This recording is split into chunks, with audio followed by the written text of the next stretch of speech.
What's up, Niagara? It's Chris Somerfield here from the Davis and DeLotte team, Niagara Region's #1 real estate team, with another episode of What's Up, Niagara. And you may notice that we are not in the studio this month. We're actually filming on location at Frontier Barbers Company in downtown St Catharines. And I am lucky enough to be sitting with one of the co-owners of Frontier Barbers Company, Matt Bodis. Matt, hey, how's it going? Thanks so much for letting us film all month here. Oh, not a problem. It's our pleasure. Yeah. And thank you for the drink to get us started. So, No cheers. So, tell me, where did the name Frontier Barbers Company come from? Yeah, so essentially, my wife and I, we were opening this place up, and we weren't sure what to call it. We had a couple different names in the works. One of them actually was Two Birds Barbershop. It was kind of a play on, we're killing two birds with one stone, the bar and the barbershop. Yeah. As we were opening it, we kind of were thinking we don't know if it's going to fit. There's already Odd Bird down the street, so there's too many birds in one corner. Yeah. So we decided to scrap that name. Yeah. And we were at a loss for a solid month, I'd say. And we're just kind of spitfiring ideas back and forth. And Brittany mentioned Frontier, and I'm like, that has something to it. I don't know what, but it has something. And then we took the next week or so, just kind of play with it, think about it. And if you actually look at the definition of a frontier, it's like that border between what's known and what's unknown, like into the wilderness. So it has that kind of masculine, manly aspect to it. Oh, yeah, nice. With being able to, we're trying to push the boundary of what a haircut experience can be, especially in Niagara. Sure. So it fit, and we said, you know what, let's make it Frontier Barbers and Company. Yeah. And it gives us the room to play on, maybe we'll bring in some merch, maybe we'll do some products, and we'll have that whole company aspect. Yeah. Well, it's definitely a different atmosphere here, especially considering that you have a fully stocked, fully licensed bar as well as the barbershop. So what gave you the idea to kind of merge those two worlds together? For sure. It was just the experience. We wanted to be a place where guys feel comfortable coming. Before barbers kind of took hold in the market, it was you're going to a generic no-name place or your wife's, your mom's, your girlfriend's salon. Mm-hmm. And we said, you know what? There's got to be a place where guys can go, get a good haircut that makes them feel great, and they feel comfortable hanging out with. Just kind of coming in, shooting the breeze with people at the bar, meeting people in the community, and that's when we said, you know what, the best meeting place is around a bar. Yeah, nice. So we brought that in, and that's what we got. Yeah, awesome. Yeah, well, it's a great idea, and I think it complements this resurgence of the traditional barbershop type of location for people. What makes you think that the traditional barbershop, why does that have this all of a sudden a resurgence that's occurring over the last few years? Why are men so attracted to the idea of going to a traditional barbershop to get a straight razor shave, getting all cleaned up, and just kind of focusing on that stuff? Yeah, there's actually a lot to that question, and it could be way off the mark, but for what I've experienced is gone are the days where guys are kind of left off to the side for personal care. Mm-hmm. I believe about 5-10 years ago, before the barbershops kind of came back into its own, taking pride in how you look was very based on women, like their hair. They go to the spa and get their hair done for the day. Okay. Taking pride in small basic grooming, like guys are meant, you shower, you shave, you use one bar of soap, and that's it. Yeah. And I think guys are realizing, you know what, there's more out there. I can look and feel good without going to a salon or going to a spa and feeling uncomfortable. I can go to these new old style barbershops, get the services that make me feel great, look great, comfortable. And I can actually have that experience that makes me want to come back. It's a very interesting industry. Because once you have a barber, you're generally loyal to them. You build that relationship. It's very much of a friendship that you trust. And you go and you experience, and it's... Yeah, I guess it's just a different aspect of a trade in a way, right? So there are folks that have an electrician or a plumber or whatever that they know. So you do have a barber that you know and you trust, because whatever that they essentially do to you, you're going to be walking around for a few weeks, right? So you need to be able to kind of focus on having a barber available to you that you can trust, right? Exactly. And creating an atmosphere where you can actually have a drink or two definitely helps as well. So it definitely has a little extra draw to it. Yeah. Were you Were you always a resident in Niagara, or did you come here from elsewhere? Or? Yeah, so it's a very long pathway how we got back to St Catharines. So I grew up in Port Colborne. Lived in Port Colborne until I finished high school. I moved away for university. Ended up in Toronto after I went to school. Okay. I had a very marketing sense. I really wanted to get into the marketing industry, so that I landed in downtown Toronto. Yeah. I loved it. It was fantastic. The people, the restaurants, the industries. It's just the hub of creativity for Ontario. Yeah, absolutely. Canada. And through different routes, I bounced out west to Edmonton, came back, tried getting back on my feet, and ended up back in St. Catharines when Brittany and I decided to settle down, get married, and start a life. And St. Catharines is a fantastic place, Niagara. Yeah. And we couldn't say no to the area. Yeah, great. Was setting up shop in downtown St. Catharines essentially your first choice to get the Frontier Barbers and Company set up, or were you looking elsewhere? Kind of. Yeah, we looked all over the place. So Brittany, my wife, is from Newmarket. Yeah. So she's a GTA kind of person, so she comes from that background. Okay. I brought her down to Port Colborne, and I love Port Colborne, but it's a little bit slow and a little bit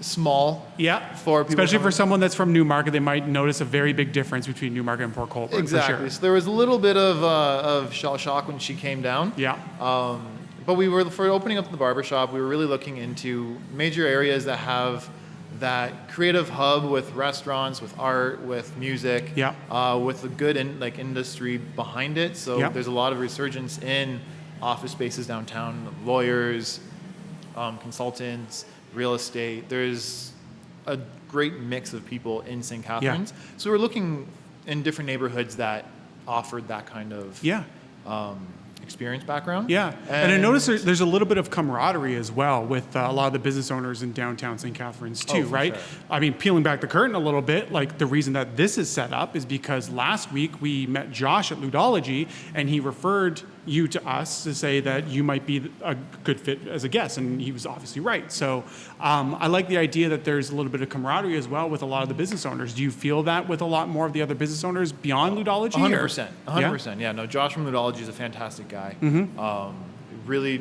we met each other through opening businesses, and that was it's like making new friends at school. Once you have that one friend that helps kind of introduce you to other people, bring you into the circle. You build your social group, and you try and find ways of helping everybody else. So for because we're on this corner, it's a little bit removed from the downtown spot of St. Paul. Yeah, that's fair. So it's nice knowing the guys from Oddbird, from Ludology. We just met the owner from Brass Monkey that just opened up. Oh, nice. Yeah. Being part of the downtown it's like a small family. Yeah. We all kind of reach out and support each other, because ultimately, when downtown does well, everyone does well. And we really want to make sure that everyone's supported. Great. What was that process like for you to set up shop downtown? Did you find that St. Catharines was very accepting and helpful as far as getting stuff up and running, or did you find you run into a lot of red tape? Yeah, you know what?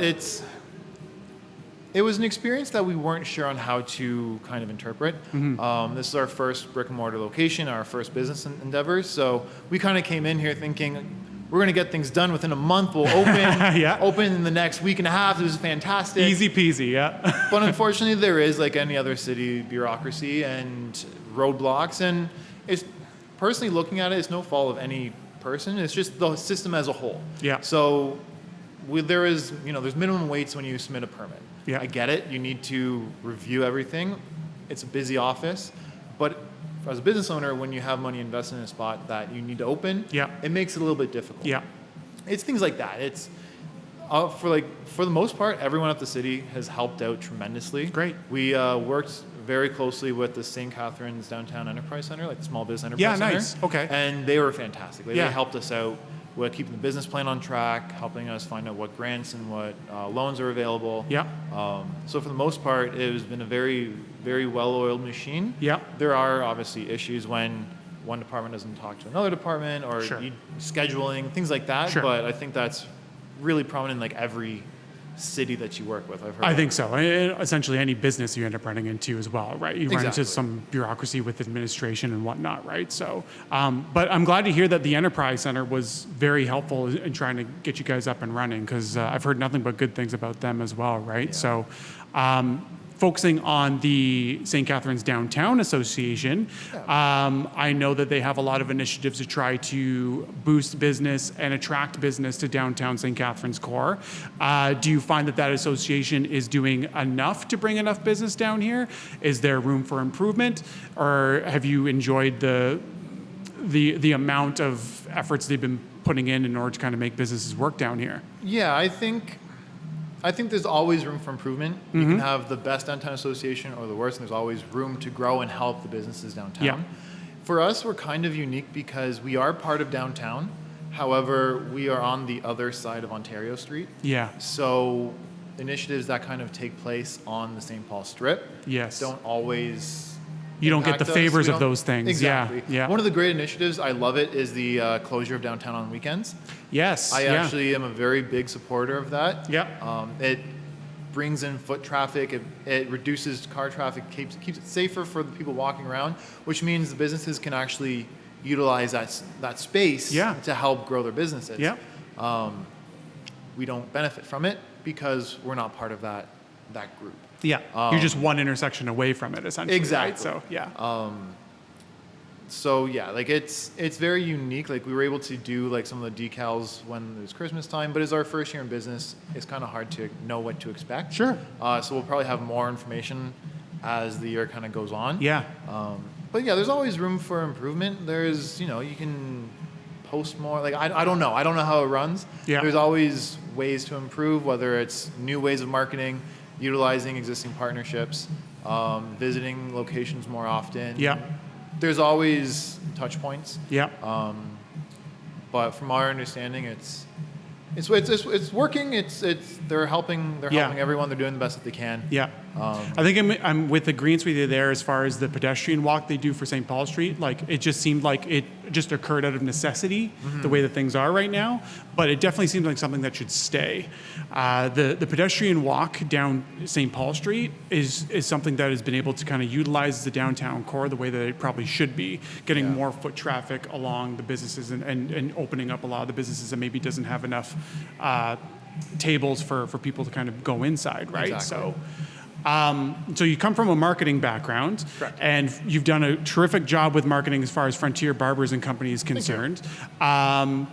Tell me about the Frontier Whiskey Society and what that entails. For sure. It's a little passion project. So while we were open, one of the big conversation points that we have is about the bar. And a lot of people have said that they really are interested in learning more about scotches and whiskeys and bourbons, but they're not ready to go to the LCBO and pick up a $150 bottle to Yeah. get home and realize, oh, I don't like peat, so Yeah. I'm not going to drink this bottle. It's not going to sit at the back of my shelf for the foreseeable future. Yeah. So working with a few different partners, I'm trying to build the education and make it a little bit more approachable. Sure. So it's a membership-based society, so it's $50 to join.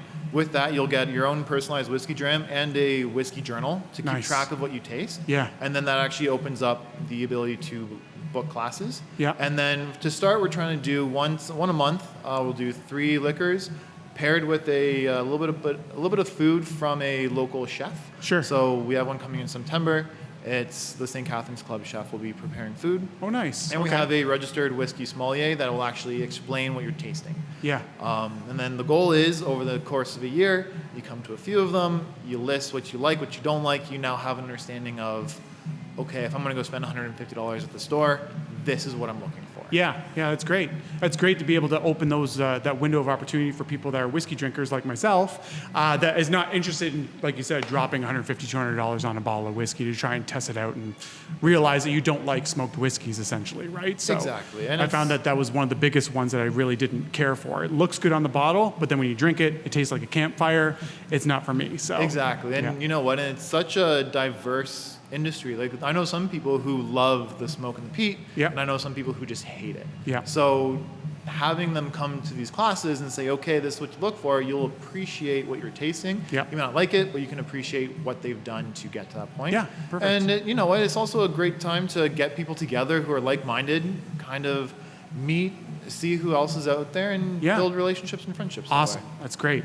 So since we're talking about the products and services that you offer, we might as well talk about beard oil, because this is something that my wife asked me to ask, because she doesn't get what beard oil is and what it's supposed to do.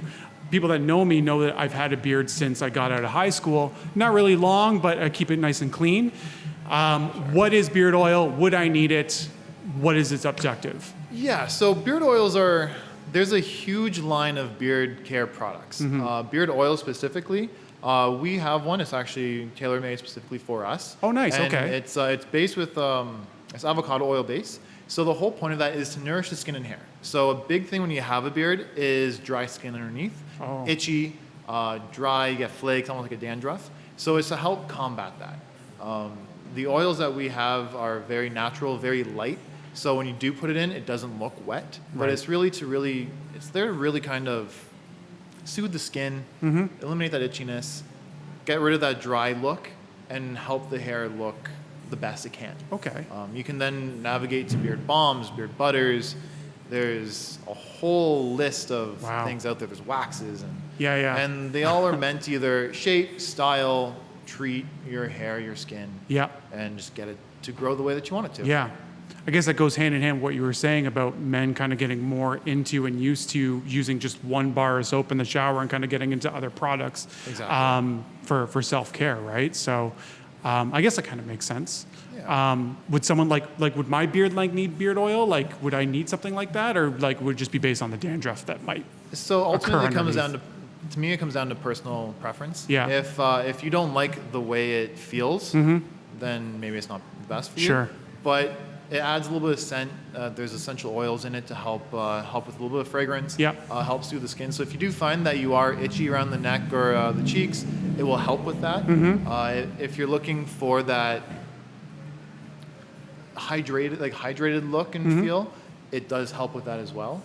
The oils that we have are meant to kind of be absorbed quickly, so it doesn't have that lingering wet effect. Right. However, it does help hydrate. Yeah. So I suggest everyone try it. We have a little demo one that we let people use. Oh, really? If they like the smell, if they like the feel, Yeah. then we suggest picking one up. Nice. Otherwise, we have a beard balm that is a little bit less on the oil aspect, more on the kind of styling areas. Gotcha. Okay. And that might be more for you. Or, we'll just... gotta do some exploring. Yeah, it's all about testing what you want, what you like. Yeah. There's no one size fits all. Yeah. The more I talk to you, the more I realize that things like beard oil and whiskey and things, they all tend to go hand in hand. And this is a place where, like you said, you can kind of explore the unknown here, right? You can kind of get involved in some drinks you maybe wouldn't drink as usual that you normally would, try some products you normally wouldn't, and come to a comfortable setting where you can kind of explore those things, right? Exactly. So, The biggest thing is making sure that everybody has the best experience they could possibly have. Yeah. We want everybody to feel comfortable. It doesn't matter what their background, what walk of life. Come in, hang out, talk to our bartenders. We have a fantastic staff. Yeah. It's just about making friendships. Great. How did you and Brittany meet? So we met on Tinder, actually. Oh, did you? Yeah, it was nice. actually, shamelessly Tinder plug. Yeah. Years ago, I was living up in Toronto, didn't really know anybody. Yeah. And then, so that kind of started the ball rolling. Yeah. And we realized, hey, I like Brittany a lot. Yeah. Hopefully she still likes me. So, and our relationship just kind of grew from there. That's great. Okay. And then you just became business partners that way. Yeah. There is a lot of things kind of in the works from when I moved back from Toronto down to Niagara. That we both leaned on each other for support. Yeah. And opening a barbershop was one of the just natural progressions of our relationship. Yeah. That we wanted to build a future together. We wanted to have our own hand in it. Yeah. We wanted, if we're going to go down, let's go down swinging. Whereas a lot of times, people have this sense of security in the standard, 9-to-5 jobs. Yeah. And unfortunately, in today's society and culture, it's not 100% there. Yeah. So we said, you know what? Let's go for broke. Yeah. And this is what we built. Yeah. Yeah, and I mean, so far so good. I mean, the place is gorgeous. Thank you. You've been open for about 1.5 years now, right? Yeah, so we opened May of 2019. Yeah. We're open for 10 months and then shut down for 3 to 4. Sure, and yeah. then came back Yeah. in end of June. Yeah, and you've been open for about 2 months now. So what do you foresee happening in the near future for you guys? Honestly, for right now, the next few months we're just trying to run course. Yeah. Just try and get things back to where we were Yeah. before. Things have obviously changed because of the whole COVID pandemic. Yeah. We're doing our best to make sure that everyone feels comfortable and safe. Sure. We are 100% online appointments. Yeah, You okay. can call in or even like Facebook or whatnot. Yeah. To get a hold of us, but it's all appointment based, so you know when to come in. If you want to come 5 minutes before, 10 minutes before, we do have enough space to socially distance. Yeah. And to really feel comfortable, we sanitize all of our tools, all of our seating, anything that could potentially be contaminated, we make sure is clean and Yeah. sanitized on a regular basis. Perfect. And just kind of getting over that hump. Yeah. The hair industry is one of the industries that is very personal, very one-on-one, Yeah. very close contact. So Yeah. we're doing everything in our power to make sure. It seemed like when everything hit, that was the one industry that everyone kept a really close eye on. It was just the one thing we just kind of kept a real good eye on, realizing that if there was any reason to social distance with barbershops and hairstylists, like that was one where it was really difficult to kind of do because it is such close quarters. But I'm glad to hear that like you are taking all the necessary precautions to kind of make things work. There are folks out there that are still feeling comfortable that they can come into a barbershop like this, that are taking the necessary precautions and get what they need done. So that's great to hear. So Yeah, where can people find you online if they want to look you up? Yes, we're online at www.frontierbarbers.ca. Okay. That's the link to our online booking, online store. We offer all of our products online. We can also book your appointment with whatever barber at whatever time that you want. We're Yep. here 7 days a week, so if even if you're just in the area, feel free to swing by and say hi. Yeah, nice. All right, awesome. Matt, thanks so much for your time today. Really appreciate it. And that is what's up Niagara. If you find yourself in downtown St Catharines, Frontier Barbers Company. They got some good drinks and some good haircuts to offer you if you need a trim. So thanks for stopping by. Thanks so much for tuning in to this week's episode of What's Up Niagara. Be sure to tune in every Friday for a brand new episode every week. And be sure to like and subscribe us on YouTube and Spotify. Give us a review, give us 5 stars, maybe tell a friend or a family member or a coworker that we exist. You can follow us on Facebook and Instagram, and you can check out our website at davidsdelat.com. That's DAVIDSDELAAT.com. Thanks for tuning in.